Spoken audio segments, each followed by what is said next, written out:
লালমনিরহাটের পাটগ্রাম উপজেলায় ড্রামের তৈরি সেতু দিয়ে সাময়িক সময়ের জন্য ৩ গ্রামের মানুষের দুঃখ ঘুচলেও আবারও ঝুঁকিপূর্ণভাবে পারাপার করছে প্রায় ২০,০০০ মানুষ।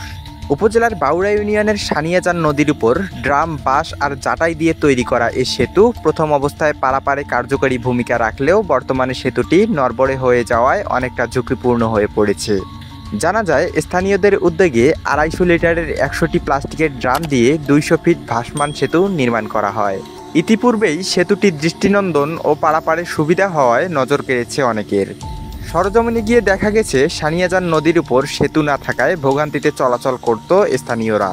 পরবর্তীতে স্থানীয়দের উদ্যোগে বিভিন্ন এলাকায় বাঁশ সংগ্রহ করে সেই বাঁশ বিক্রি করে কেনা হয় প্লাস্টিকের ড্রাম, যা দিয়ে তৈরি করা হয় ভাসমান এই সেতু।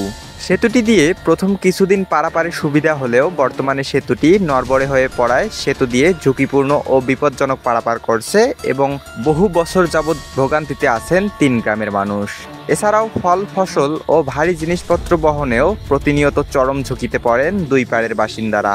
গ্রামের স্কুল কলেজগামী শিশু শিক্ষার্থীরা জীবনের ঝুঁকি নিয়ে বাঁশের তৈরি সেতু দিয়ে পারাপার হচ্ছে সানিয়াজান নদী। বর্ষাকালে নদীতে পানি বেড়ে গেলে দেখা দেয় আরও বেশি আতঙ্ক। বিভিন্ন সময় সেতু দিয়ে পারাপারের সময় ঘটে দুর্ঘটনাও।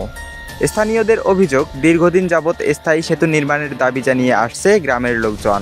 তবে স্থায়ী সেতু নির্মাণের কোনো আশঙ্কা না থাকায় নিজেদের পারাপারের সুবিধার্থে বাঁশের তৈরি সেতুটি নির্মাণ করেন এলাকাবাসী।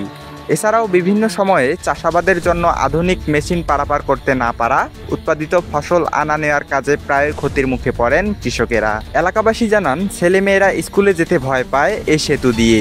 বর্ষাকালে নদীতে পানি বেড়ে গেলে বয়স্ক, নারী ও শিশুরা চলাফেরা করতে পারে না।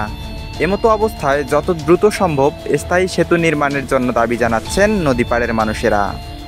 মুত্তালিব হুসাইন মানিক, এল নিউজ অনলাইন, লালমনিরহাট।